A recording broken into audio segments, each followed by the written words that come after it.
안녕하세요. 오늘도 행복한 시간, 책과 함께 하는 소설입니다. 여러분들의 응원과 관심이 저에게는 큰 힘이 됩니다. 오늘 여러분과 함께 할 이야기는 사기꾼의 사냥꾼인 민준의 이야기입니다. 끝까지 함께 해주세요. 지금 시작합니다. 뉴스는 강태수와 그 일당의 몰락을 대서특필했다. 법이 잡지 못한 악마는 세상의 지탄과 경제적 파멸이라는 더 혹독한 심판을 받았다. 강태수는 물론 그와 함께 탐욕에 젖었던 모든 조직원들은 자신들이 판함정에 스스로 빠져 막대한 빚더미에 안게 되었다. 그들의 화려한 사업체는 폐허가 되었고 금융계좌는 텅 비어버렸다. 창고 안 통제실 이수아는 마지막 로그아웃을 하며 모니터 전원을 껐다. 모든 자산이 회수되었고 그들의 모든 연결고리가 끊겼습니다. 강태수 일당은 이제 더 이상 그 어떤 금융거래도 할 수 없을 겁니다. 그녀의 목소리는 차분했지만 깊은 만족감이 배어 있었다. 그녀는 지친 듯 뒤로 기대앉았다. 김선영은 통화 버튼을 누른 채 울먹이는 피해자들의 목소리를 듣고 있었다. 네, 맞아요. 돌아올 겁니다. 저희가 했습니다. 그녀의 눈가에 뜨거운 눈물이 맺혔지만 입가에는 희미한 미소가 걸려 있었다. 박진철은 CCTV 화면을 통해 체포되는 강태수의 모습을 묵묵히 응시했다. 수갑을 찬 채 경찰차에 오르는 그의 눈은 초점 없이 허공을 헤매고 있었다. 늙은 형사의 눈가에도 뜨거운 것이 어른거렸다. 그는 고개를 저으면 아지막이 읊조렸다. 참으로 비참한 말로군. 저 탐욕이 저들의 모든 것을 삼켰어. 민주는 그들을 보며 아무 말 없이 고개를 끄덕였다. 그의 얼굴에는 감정의 큰 동요가 없었다. 복수가 성공했다는 안도감, 그리고 이 과정에서 느꼈던 공허함, 피해자들의 돈을 되찾고 사기꾼들을 파멸시켰다는 승리감보다는 자신 또한 어둠 속에 너무 깊이 발을 들여놓았다는 서늘한 자각이 더 컸다. 복수는 끝났다. 그러나 민준의 가슴 속에는 여전히 깊은 여운이 남아 있었다. 모든 것이 원래대로 돌아온 것은 아니었다. 그는 자신의 손을 내려다봤다.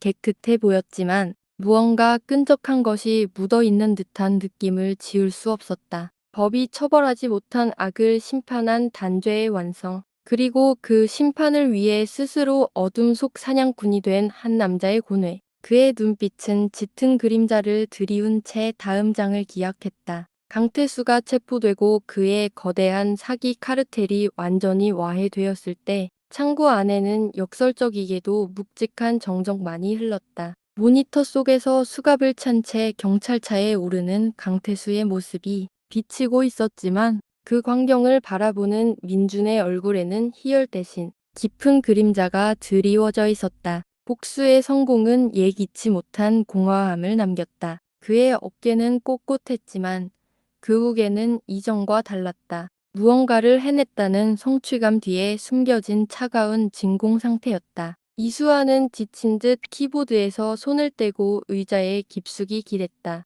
그녀의 눈은 빨갛게 충혈되어 있었고 창백한 얼굴에는 지난 몇 달간의 고통스러운 밤샘 흔적이 역력했다. 끝났어요. 정말 끝난 걸까요? 그녀의 목소리는 갈라져 나왔다.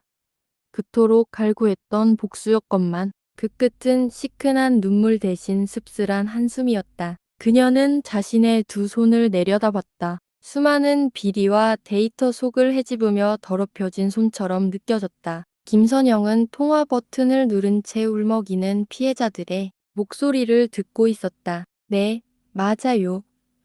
돌아올 겁니다. 저희가 했습니다. 그녀의 눈가에 뜨거운 눈물이 맺혔지만 입가에는 희미한 미소가 걸려 있었다. 그녀는 흐느끼는 피해자의 음성에 같이 흐느꼈다. 그들의 안도감이 그녀에게도 작은 위안을 주었다. 박진철은 CCTV 화면 속 강태수의 초점 없는 눈동자를 묵묵히 응시했다. 늙은 형사의 눈가에도 뜨거운 것이 어른거렸다. 그는 고개를 저으면 아지막이 읊조렸다. 참으로 비참한 말로군.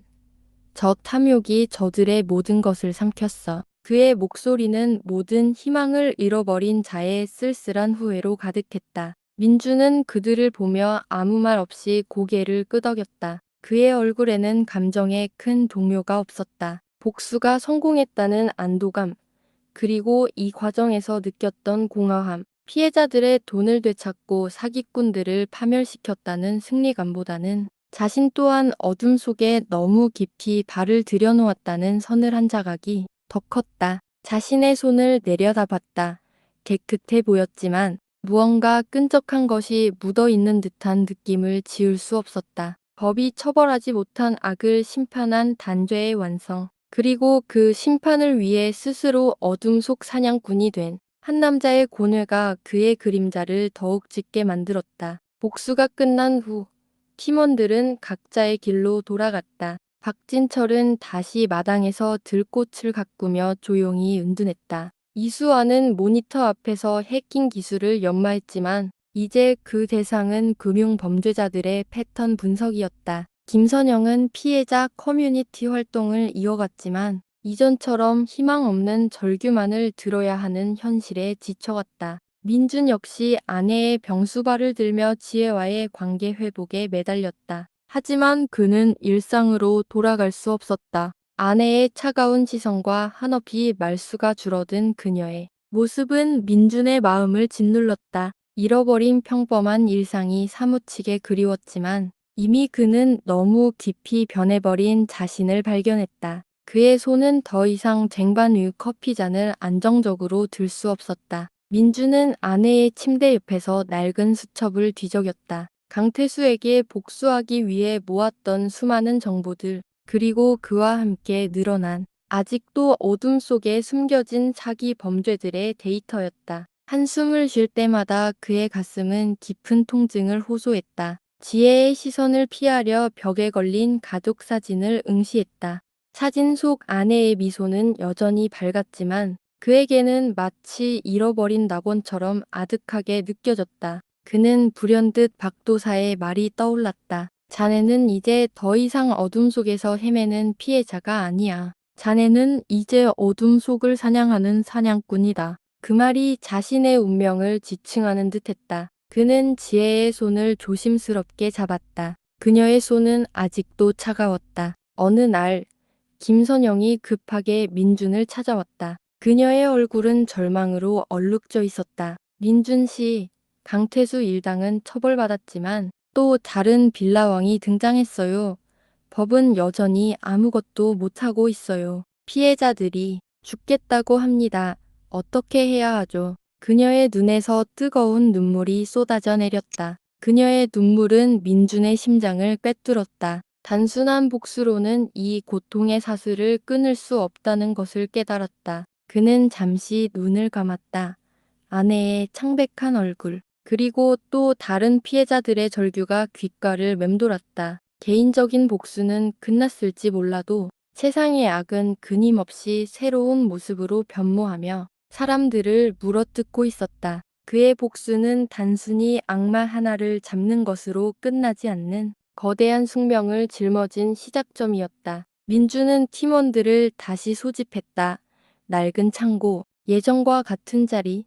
하지만 그들의 눈빛은 더 이상 개인적인 복수심이 아닌 더 큰 정의를 향한 결의로 타오르고 있었다. 박진철은 마당에서 가져온 들꽃 한 송이를 테이블에 놓으면 아지막이 말했다. 나는 이미 모든 것을 잃었다고 생각했지. 하지만 아직 나에게는 지킬 것이 남아 있었네. 억울한 자들을 위한 정의, 법이 버린 자들을 위한 법. 그의 목소리는 잔잔했지만 그 안에는 깊은 울림이 있었다. 그의 노련한 눈매는 깊은 고뇌를 담고 있었다. 그는 손끝으로 들꽃의 작은 꽃잎을 어루만졌다. 이수아는 노트북 화면을 띄우며 민준을 응시했다. 새로운 빌라왕들의 데이터는 이미 분석했습니다. 그들의 조직 구조와 자금 흐름도 파악했고요. 이제는 복수가 아니라 방지를 위한 해킹입니다. 그녀의 입가에는 냉철하지만 확신에 찬 미소가 걸렸다.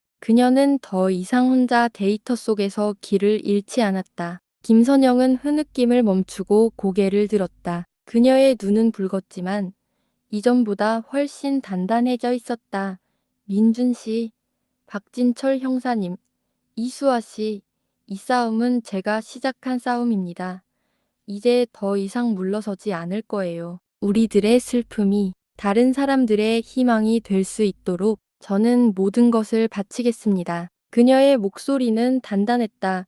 그녀의 두 손은 꽉 쥐어져 있었다. 민주는 조용히 고개를 끄덕였다. 그의 얼굴에는 이전의 그림자가 걷히고 새로운 빛이 드리워져 있었다. 박도사님 말씀처럼 우리는 이제 어둠을 사냥하는 사냥꾼입니다. 개인적인 복수를 넘어 더 이상 피해자가 생기지 않도록 사회의 사각지대를 밝히는 빛이 되어야 합니다. 우리가 겪은 고통을 다른 이들에게 되풀이하지 않겠습니다. 그의 목소리는 단단하고 흔들림 없었다. 그의 시선은 팀원 한 명 한 명을 지나쳤다. 그들의 눈 속에서 그는 새로운 희망과 더 깊은 연대를 보았다. 그날 이후 민준팀은 검은집의 사냥꾼들이라는 이름 아래 강태수 조직에게서 회수한 자금과 그들이 축적한 사기 범죄 데이터, 그리고 각자의 능력을 결합하여 희망의 집이라는 재단을 설립했다. 낡은 창고는 최첨단 시스템을 갖춘 통제실과 연구실로 변모했고,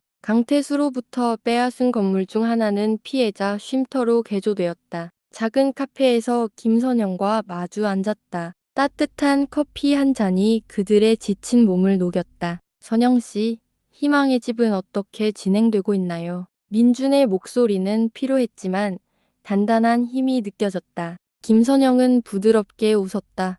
그녀의 눈가에 잔주름이 잡혔지만 그 눈빛은 더욱 깊고 따뜻해 보였다. 민준 씨 덕분에요. 희망의 집은 전세 사기 피해자들이 다시 일어설 수 있는 쉼터이자 사기 방지 교육센터, 그리고 법률 지원 재단으로 든든히 자리 잡았습니다. 많은 분들이 감사 편지를 보내오고 있습니다. 그녀의 손에는 여러 장의 종이가 들려 있었고 그 위에 희망찬 문구들이 빼곡히 적혀 있었다. 잘 됐네요.